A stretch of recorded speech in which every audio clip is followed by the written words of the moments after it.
Bismillahirrahmanirrahim. Assalamualaikum warahmatullahi wabarakatuh. Perkenalkan, saya Triutami Setiawati. Di sini saya akan sharing dengan teman-teman mengenai materi yang telah saya pelajari sebelumnya, yaitu tentang kecemasan etik di ruang publik global yang sebelumnya telah dipresentasikan oleh teman saya, yaitu Rista.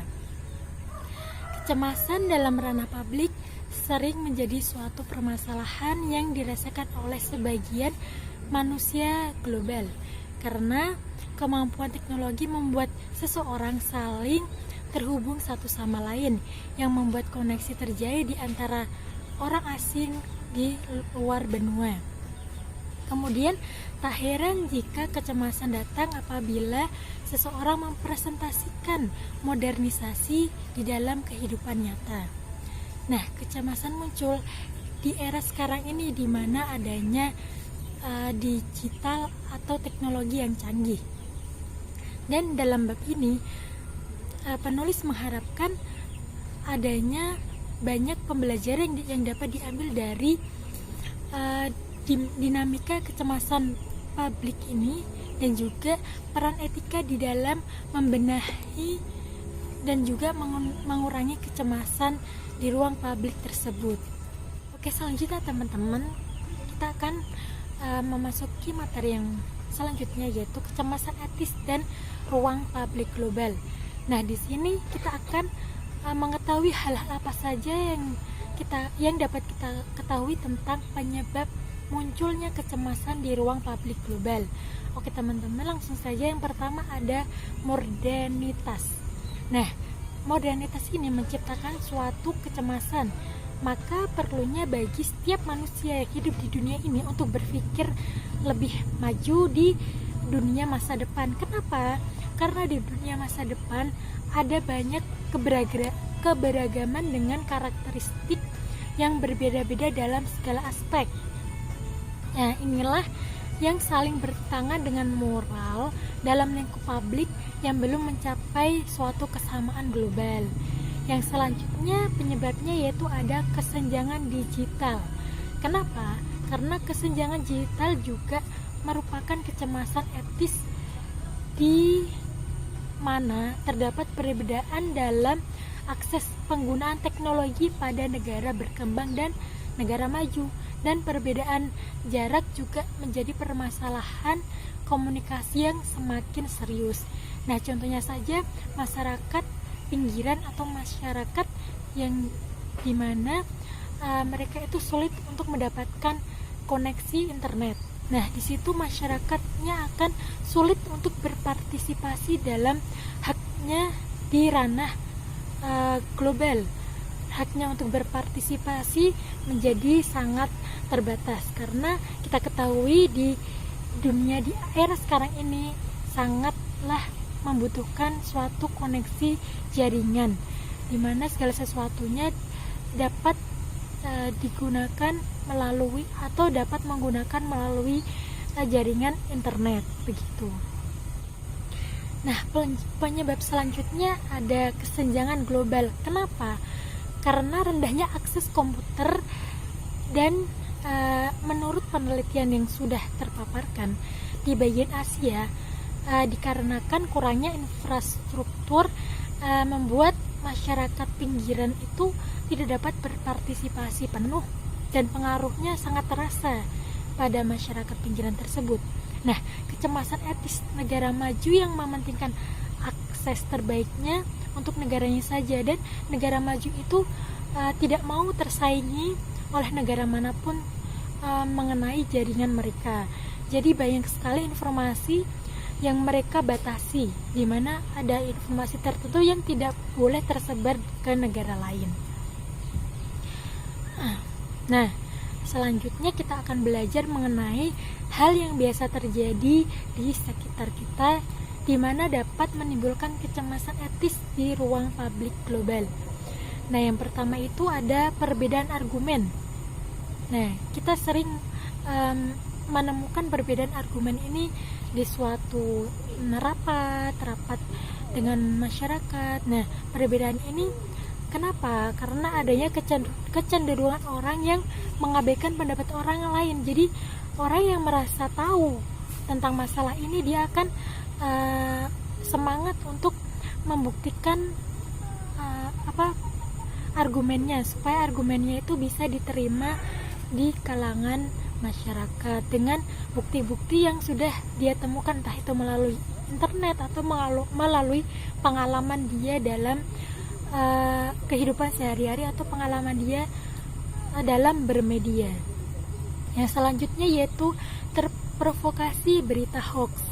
Nah, kurangnya seseorang dalam memilah berita menjadikan seseorang itu mudah untuk terprovokasi berita hoax, karena saat ini yang masuk di media menjadi suatu kecemasan di mana informasi yang disampaikan itu bersifat global.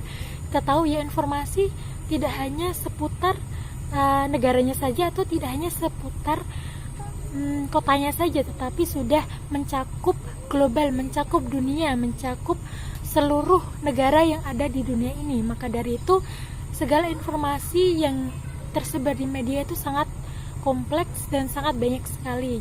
Jadi sangatlah penting bagi masyarakat untuk bisa memilah berita mana yang relevan, yang tidak hoax, yang benar-benar valid. Dengan caranya yaitu tidak hanya dalam satu sumber, tetapi kita juga harus mencari sumber-sumber yang lainnya. Untuk materi selanjutnya kita akan membahas tentang tanggapan etis terhadap kecemasan di dalam ruang publik global. Di sini ada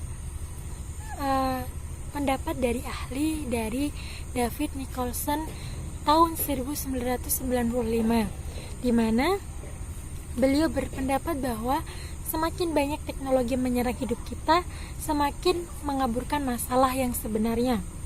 Fakta bahwa hidup kita benar-benar tentang cinta, pekerjaan, dan kematian, tentang menciptakan, mempertahankan, dan memelihara hubungan yang mempertahankan kita, tentang menemukan panggilan yang bermakna, dan tentang hidup dengan pengetahuan sendiri di antara semua makhluk. Kita tahu suatu hari nanti kita akan mati. Gagasan inilah yang harus dipegang teguh dalam kehidupan untuk beretika. Karena teknologi dapat mempengaruhi kondisi materi dalam kehidupan kita, tetapi belum banyak membantu jiwa kita. Nah, dari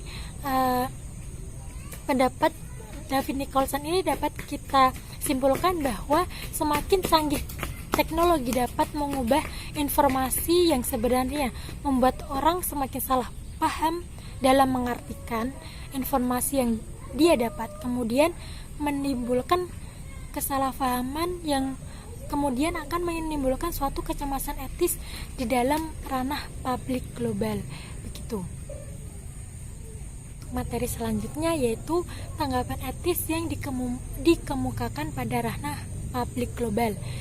Nah, tanggapan etis yang dikemukakan yaitu tidak mendiskriminasi atau merendahkan, agar sebagai masyarakat sipil dalam ranah nasional maupun internasional berfungsi dengan baik dan mencapai tujuan. Nah, kita dapat mempelajari tentang orang asing, tetapi orang asing tetaplah orang lain bagi diri kita, dan dengan mempelajari, dengan tetap menghormati dan menjaga individual dari diri kita. Jadi walaupun kita dekat atau mempunyai koneksi dengan orang asing atau bahkan orang di lain benua, kita tidak boleh terhanyut dalam kedekatan itu, dan kita harus tetap profesional dengan cara menghormati dan tetap pada menjaga individual kita, di mana kita dapat mempelajari dari perbedaannya dengan berbagai macam yang beda dari diri kita yang dapat kita pelajari. Nah, selanjutnya yaitu ada diperlukannya suatu komitmen untuk memperkuat infrastruktur dan konektivitas dalam ranah publik global untuk mencapai ke daerah terpencil. Nah, komitmen ini dapat memperluas jaringan yang baik, di mana masyarakat dapat aktif dalam berpartisipasi. Nah, koneksi ini didukung dengan infrastruktur yang mendukungnya. Dan dimana kalau infrastruktur sudah baik, maka tidak maka memungkinkan sekali untuk koneksi atau jaringan itu sampai kepada masyarakat pinggiran atau masyarakat yang sebelumnya tidak mendapatkan jaringan, di mana mereka yang sebelumnya tidak bisa berpartisipasi akhirnya bisa berpartisipasi dengan baik di dalam ranah kepemerintahan untuk mencapai tujuan bersama, yaitu mendapatkan hak yang seharusnya mereka bisa rasakan. Masuk yang terakhir, teman-teman, pada akhirnya suatu keadilan sosial harus mendefinisikan etika dalam ruang publik global, di mana dengan itu dapat tercapainya suatu kesetaraan untuk saling menghormati satu sama lain, dan di mana tantangan terbesar kita ialah suatu pengetahuan baru, dan untuk penyebarannya kepada masyarakat harus kompleks dan tidak boleh kurang satu apapun. Dimana dalam contoh kasus ini kita dapat mengambilnya dari UU Cipta Kerja atau UU yang sudah ditetapkan sebelumnya oleh pemerintah, di mana informasinya sebenarnya kurang menyebar di dalam masyarakat Indonesia, khususnya masyarakat pinggir atau masyarakat di mana mereka kurang akan jaringan internet. Dan di situ dan dalam UU Cipta Kerja tersebut sangat bertentangan dengan keadilan. Nah, dengan adanya UU tersebut sangat mengancam keselamatan dan juga kehidupan para pekerja. Nah, di sini sebagai masyarakat kita harus mengaspirasikan pendapat kita dengan etika yang baik.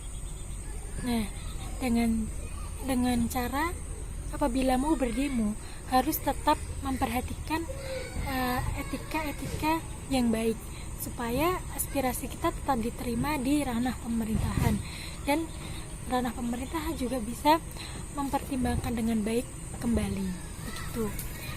Jadi keadilan sosial harus tetap memperhatikan etika, di mana etika tersebut harus salah satunya ya harus saling menghormati satu sama lain, begitu. Oke teman-teman, terima kasih. Apabila ada salah kata atau kurangnya dari saya mohon maaf. Billahi taufiq wal hidayah. Wassalamualaikum warahmatullahi wabarakatuh.